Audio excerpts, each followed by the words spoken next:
Okay, let's talk about this important concept of input and output resistance. Um, Input and output resistances are actually the same thing. They're really just terminal resistance. Here I have a circuit and I have a set of terminals. And I'm interested in what is the resistance between these two terminals. The way I do that is that I apply a test source.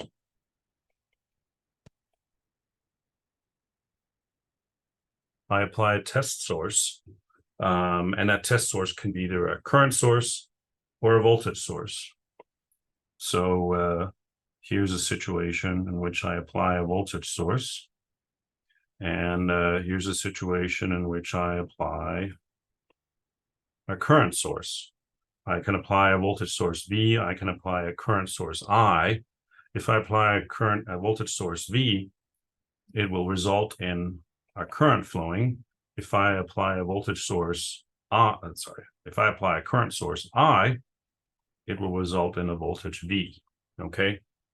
And then we define the resistance, either input or output, depending on whether the terminals are input or output terminals, as the ratio of the voltage over the current. That's straightforward. Okay. There's two caveats to that. One is you need to make sure that you turn off sources, independent sources,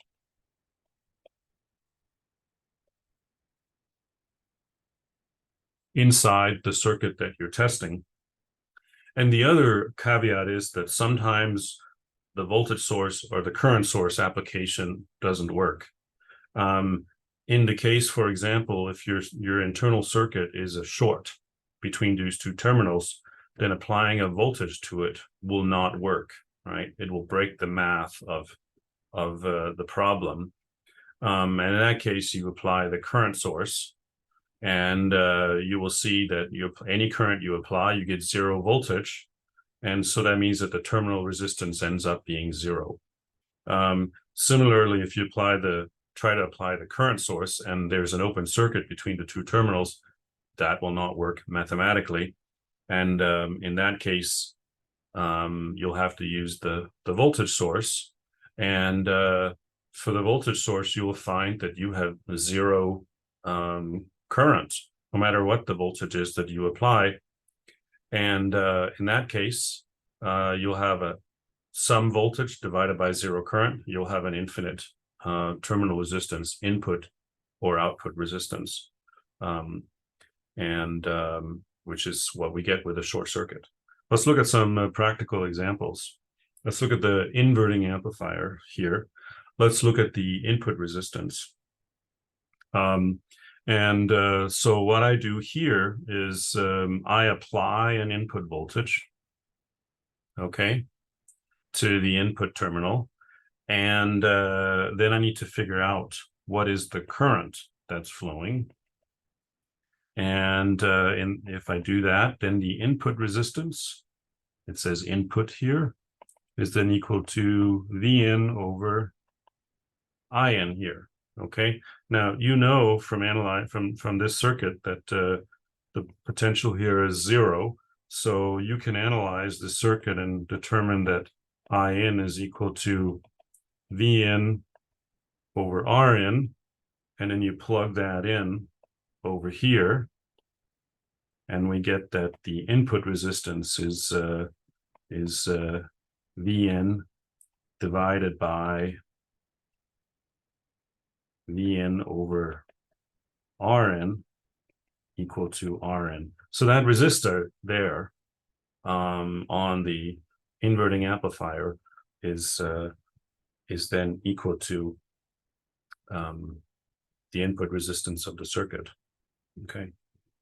Let's look at output resistance. So for the output resistance,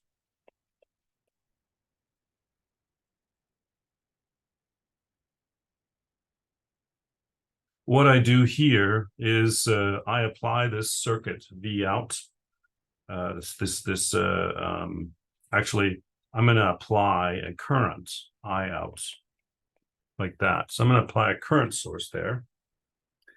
And then I'm going to look at what happens to the voltage. Okay. Remember, though, I have to turn off the independent sources. And the circuit that I'm now trying to analyze is this circuit here. That means that Vn is an independent source. I need to set that Vn equal to 0.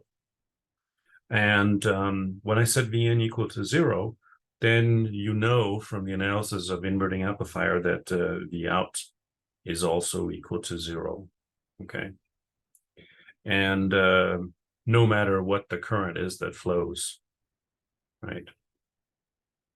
And so in that case, I have a V out of of 0 for any I out, and my output resistance ends up being 0. Okay. So that was a little bit about input and output resistances. Maybe I should add here that if I were to apply a voltage source to the output, the voltage source V out, and then looked at, well, what would be the current I out flowing into that terminal, I run into a problem, because if I apply V out here, then that would have to imply there would be a problem either if I maintained this point here at 0, then I would be breaking Kirchhoff's current law, because I would have a current flowing into this point from here, but because the two ends of resistor Rn are at the same potential, there can't be any current flowing there. The other thing I could do is I could let this potential float up such that I have the same amount of current flowing through RF as I have through Rn. But if I do that, the problem is that now I'm breaking the rule for the op amp, which is that potential point must be equal to 0.